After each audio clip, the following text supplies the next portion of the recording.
Meet the most sought-after man on the planet, charged with espionage and relentlessly pursued by the US government since 2013. In a shocking twist, he's been granted Russian citizenship by none other than Vladimir Putin himself.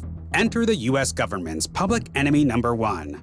On June 6, 2013, a day that shook the world, explosive revelations surfaced in reports by The Guardian and The Washington Post, exposing top-secret documents and unveiling the covert operations of the NSA, also known as the National Security Agency.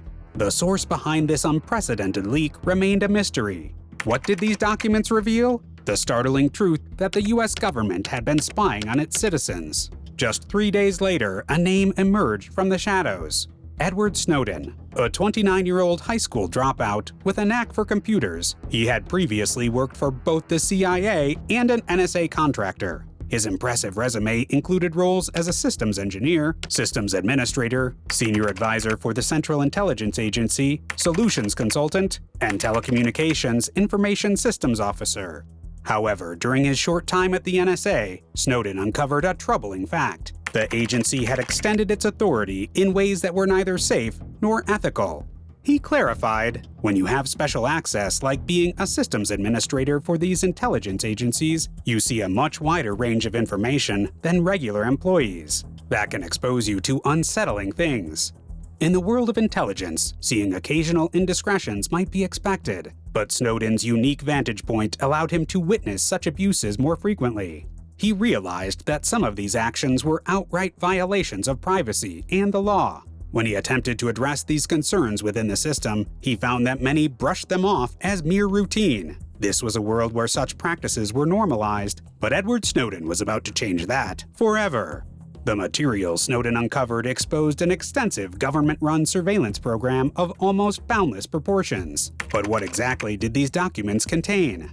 To begin with, they unveiled the existence of a covert NSA program called PRISM, granting the government access to private user data from tech giants like Google, Apple, and Facebook through a secret backdoor. Additionally, a confidential court order allowed the NSA to gather telephone records from millions of Verizon customers, including not just suspected criminals, but law-abiding citizens. Furthermore, an 18-page presidential memo surfaced, revealing President Obama's directive to intelligence officials to compile a list of overseas targets for cyber attacks. This was merely scratching the surface. The documents disclosed that the NSA was involved in hacking computers in both Hong Kong and mainland China, some of which were military systems. They also showed that the agency had intercepted the mobile phone communications of Angela Merkel, Germany's chancellor at the time. And if that wasn't enough, it was revealed that Britain's Government Communications Headquarters, GCHQ, was engaged in mass surveillance of its citizens. What's more, both the NSA and the GCHQ had discussed tactics like deception, the use of propaganda, mass messaging, and spreading stories on social media to manipulate public opinion. The list of revelations seemed endless. Intelligence officials estimated that Snowden had downloaded nearly 2 million classified files. But before we delve any deeper into this incredible story, please hit that like button and subscribe to our channel. Now, let's uncover how Edward Snowden managed to sneak out highly sensitive documents from a top-secret government facility. It's a tale that might surprise you, because it didn't involve sophisticated hacking software or high-tech gadgets. All he used were simple thumb drives. However, don't mistake simplicity for ease. Snowden meticulously planned both the leak and his daring escape. He had 3 significant advantages working in his favor. First, his location played a pivotal role. Snowden was contracted to the NSA through a company called Booz Allen Hamilton, and he was based in Hawaii, a distant 5,000 miles away from the watchful eyes of the NSA's headquarters in Maryland. This geographical distance meant that while most NSA employees had wrapped up their workday in Fort Meade, Snowden's day was still in full swing, given a 6-hour time difference. Secondly, Snowden exploited a vulnerability in the NSA's security system. The agency utilized a computer system called Thin Client, which granted users access to specific files based on their profiles. However, this setup was outdated, and Snowden was no ordinary user. As a systems administrator, he held a unique position with elevated privileges. Unlike his colleagues who had restrictions on accessing classified information, Snowden could navigate the NSA's internet without leaving a digital trace, essentially becoming a digital ghost. This was a crucial advantage. Thirdly, Snowden's job title as a systems administrator and analyst provided him with the authority to use thumb drives. He could seamlessly copy information from one computer to another without raising any suspicions. After working with the NSA in Hawaii for just 4 weeks, Snowden decided it was time to reveal to the world what he had discovered.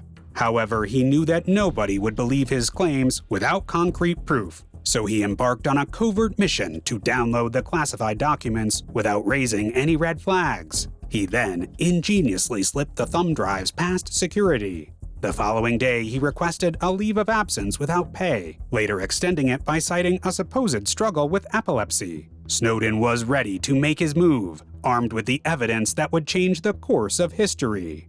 However, when Edward Snowden suddenly stopped answering calls and vanished without a trace, authorities grew suspicious that something was amiss. The NSA sprang into action, launching a frantic search to locate him. By that time, though, Snowden had successfully made his way from Hawaii to the relative safety of Hong Kong. In Hong Kong, he met with 2 trusted journalists, Glenn Greenwald and Laura Poitras. With unwavering determination, he entrusted them with the story that would forever alter people's perceptions of their government. Snowden's unprecedented leak ignited passionate debates about the NSA's secret powers, sparking conversations that echoed across the globe.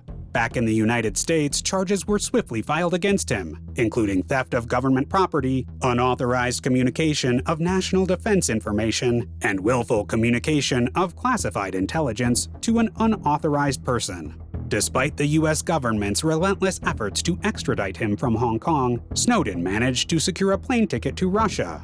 Initially, he was granted asylum in Russia after President Putin asserted that there was no extradition agreement between Russia and the US.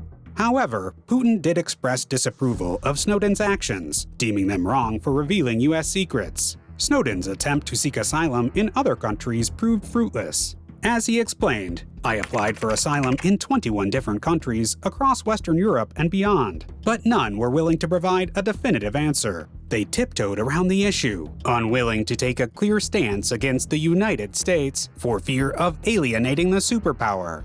Curiously, Snowden was also open to the possibility of returning to the United States, but under specific conditions. He stated, "I've made it clear that I'm always willing to come back home. I would return tomorrow if the government were prepared to be fair and safeguard our rights and society's interests." When asked about the government's response, he admitted, "They've indicated that they won't subject me to torture, which is a starting point, I suppose. However, we haven't progressed much further than that. We're still waiting for them to reach out." In the end, following a sequence of circumstances and diplomatic discussions, Edward Snowden was officially awarded permanent residency status in Russia. Here he would remain a prominent and influential figure, actively participating in the enduring conversation about matters of privacy, security, and the transparency of government actions. In 2020 and again in September 2022, President Vladimir Putin granted Edward Snowden Russian citizenship. Just before we went live on air, we discovered that Edward Snowden is now officially a Russian citizen. Over the years, Snowden has participated in several interviews, shedding light on how our smartphones can be used for surveillance and how they can be tapped. One particular tool he's talked about is called Nosy Smurf. This tool essentially turns your phone's microphone on, allowing eavesdroppers to listen to everything happening around you, even if your phone is in your pocket. Snowden's actions have sparked a divided opinion among the public. Some view him as a traitor, while millions consider him a hero. They believe he risked his life to expose the unwarranted mass surveillance schemes of the United States, the United Kingdom, and their allies. Drop your comment in the comments section below about your thoughts on Snowden. And don't forget to like, subscribe, and ring the bell for notifications to stay updated for our next video. Thank you for watching.